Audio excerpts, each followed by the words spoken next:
Welcome to Queued Up with Ziz and Pam. The question on the table is, are we preparing students for life in the 21st century?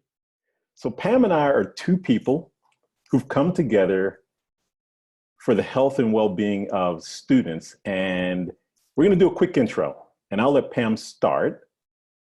But what's really cool about the two of us is we both have three children. She has three females, and I have two and one. So Pam, why don't you just share with the audience your introduction and why you're doing this? Yes, so I'm a parent. I am a businesswoman. I am someone who is profoundly interested and impacted by the mental illness that I'm seeing in my community of youth.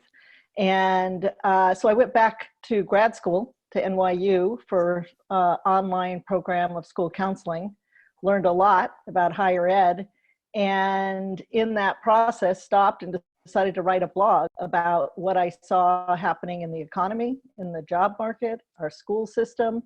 At the same time, I became involved with the grandson of Viktor Frankl, who wrote Man's Search for Meaning.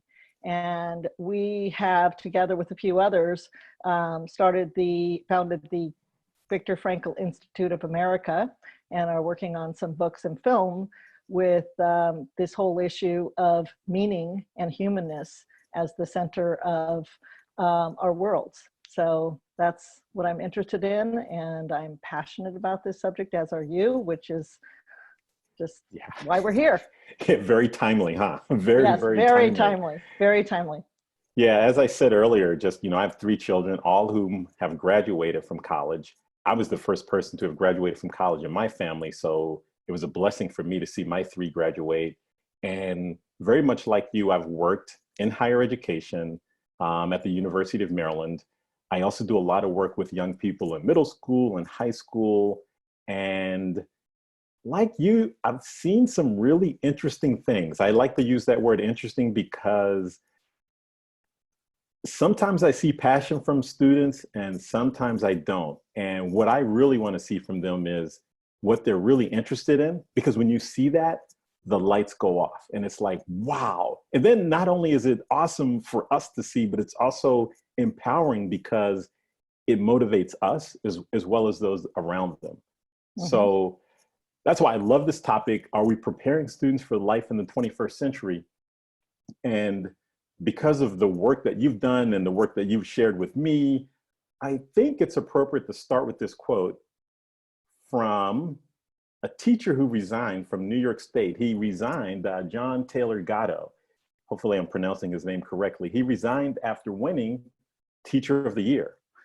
So he actually posted his resignation letter to the Wall Street Journal. So his quote goes, "Whatever an education is, it should make you a unique individual, not a conformist. It should furnish you with an original spirit with which to tackle the big challenges. It should allow you to find values which will be your roadmap through life. It should make you spiritually rich, a person who loves whatever you are doing, whatever you are, whomever you are with.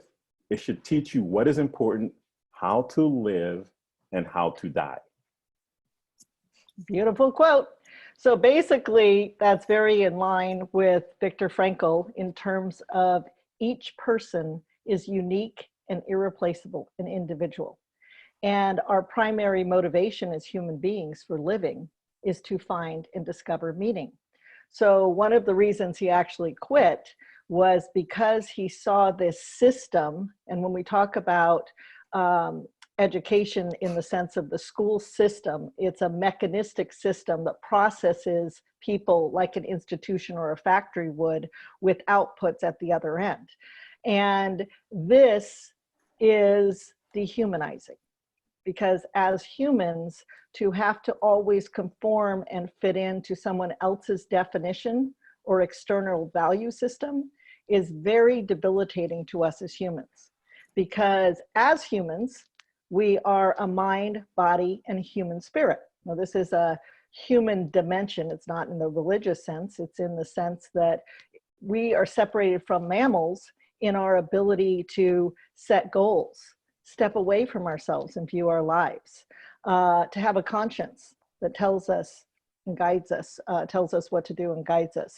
It gives us our ability to love, and it gives us our ability to have passion for things. So this unique humanness doesn't fit well in institutional systems. And that is exactly what we've done. We've in particular, because you and I are so focused on youth, is that we have taken the youth and we have placed them in these systems based on their age and ignored their humanness. And this is not it's a challenge to the system, not to the people within the system. And I'm going to say that very loudly, that I believe strongly that the administrators and the principals and the teachers are stuck in this same confined system that has taken away their freedom of choice, their freedom to be who they are. And that is the issue. We've decided that as humans, and we've done this throughout time, if you just get the right program, degree, grade, whatever, you're going to have a great life. But we ignore that each of us are different. What that great life is different for each of us. So what John Gatto talked about so much was the ability of each child to develop to the maximum of their very valuable potential in the world. And that is the system that we do not have. And it's why we see so much distress that's coming out of that. So what's interesting, during this time period of COVID-19, I saw an article, actually the Wall Street Journal article you shared with me, and it was talking about adaptability. And Peter Drucker, the noted Peter Drucker, who basically said, one thing executives can count on, you can't count on much. And it reminds me of my sports days. You know, the quarterback would call a play in the huddle. We would come up to the line of scrimmage, and all of a sudden the defense was set up to stop that particular play. So the quarterback, being the quarterback and having the ability to change a play, is going to change the play to fit the scheme of the offense that we're running within the rules of how we're operating. So it's very much of how you have to be adaptable. Now, in order for that to work, of course, all of the players need to know and understand the plays beyond the play just being called. So they have to have that capability and the capacity to go beyond that play. So going back to Peter Drucker and the point, and I'd love for you to share with the audience the framework that you talk about adaptability and the other points along that particular continuum. Right. So as parents and even educators, how do we allow our children and our youth to develop the strength to deal with the issues that we're dealing with in life's uncertainty? Life's always been uncertain. Life has never not been uncertain. Matter of fact, Viktor Frankl would say we're always trying to avoid the tragic triad, you know, and which includes this suffering and includes this death and things like that we're trying to always avoid or save ourselves or others from. And really, we don't have a lot of external control. We do have internal control. And what we've done is we've taken that away. So what I recommend to parents is that they teach their children to read. And when I say read, I do not mean the literal reading. I mean R-E-A-D. The first R is responsibility, is teaching our kids responsibility. And that means freedom of choice that has consequences. That's how you get that resilience, by the struggle, by the making mistakes. But it's you're owning this, it's theirs. And I think that is critical, that we teach kids to be responsible. We're seeing it right now with this pandemic. We can't rely on big systems and big institutions. We're brought down to our neighborhood, to our homes, that we have to be responsible. Imagine if we taught responsibility, because responsibility involves freedom of choice And also that freedom is not freedom from having to do anything. It actually involves freedom to do stuff, to take care of ourselves, to take care of others. So responsibility is key, and responsibility goes with struggle, and it goes with freedom, it goes with choices, it goes with mistakes. So, you know, it's interesting when you say that, it empowers them to do what they do best. Yes, and I think that the thing is that when I work with youth, I also mentor youth from foster youth to kids in high achieving homes, which are also now considered at risk based on what we've done. But I think it does empower them. And I've seen that shift go from being a victim of a system to empowered to take control of their own lives, and just the mental health shift that happens when that occurs. The second E is exploration.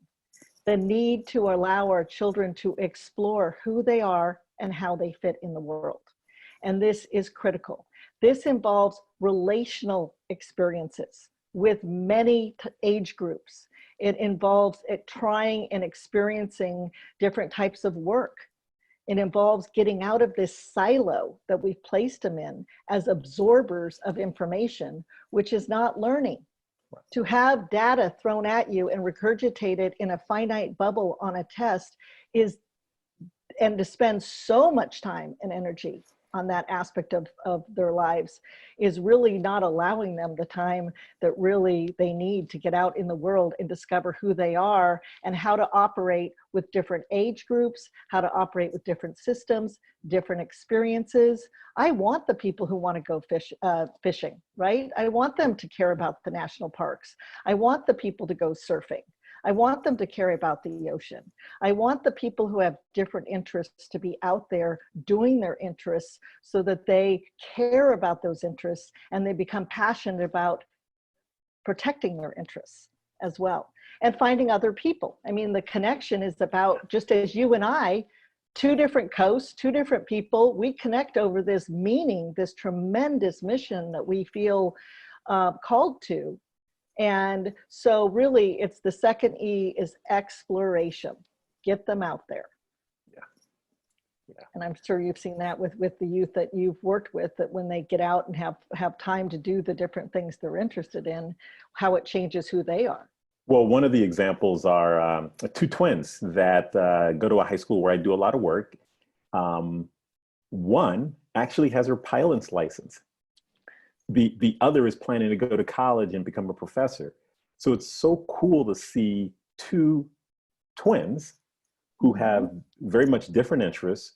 One is a pilot, very close to becoming a pilot who can fly solo because she's been putting in the hours. So she's actually practicing something that she wants to do. So when you hear that, you're like, wow. And you're like, what grade are you in? I'm a senior. And I'm like, yes. Yes. And when she talks about it, she's so excited, and it makes, you know, it brings joy to your heart, especially when someone at that age finds something that's fulfilling. Yes, and that is the key term, is fulfilling. And we're going to talk about this in subsequent issues, or subsequent podcasts, about the difference between being happy and being fulfilled. Right. But for right now, let's stick with our R.E.A.D. So the A in R.E.A.D is adaptability.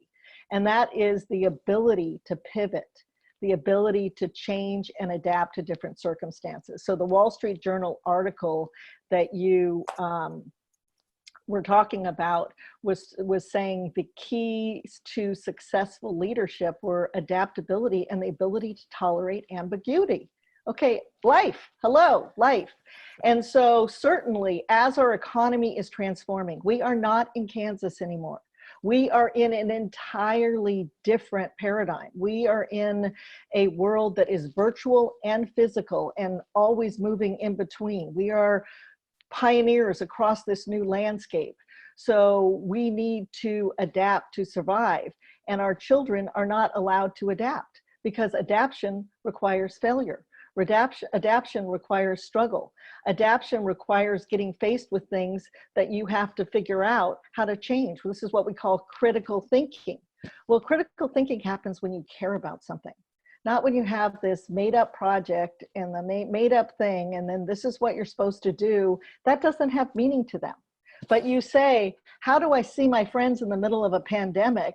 And they're creating all sorts of, you know, even prom dances or people or choirs or over Zoom, you know, happy hours, you know, whatever it might be. And so we're solving for that as we go through this. And I think that that whole experiential component that adaptability happens cannot happen in our school system, in a standardized system. It is not. Even the Navy has moved away from this. There was another article that was saying that the Navy has decided to change its boot camp to be 80% experiential and only 20% classroom, because they realized that just having the sailors study a concept was not enough to prepare them, so that when they would go out on the ship, they didn't understand. And so they have said, we have to train them for the reality. And that only happens in something that truly simulates that reality. And so that particular component of adaptability is so key. We do it as parents all the time, well, right? Right, absolutely, absolutely. Well, you know, it's interesting, going back to the sports analogy as well. Like, so I was a receiver, I was also a quarterback in high school, but, you know, as a receiver, sometimes, you know, I was just in tune with my quarterback. We saw what the defense was doing, or my particular defender, and we would have a little signal.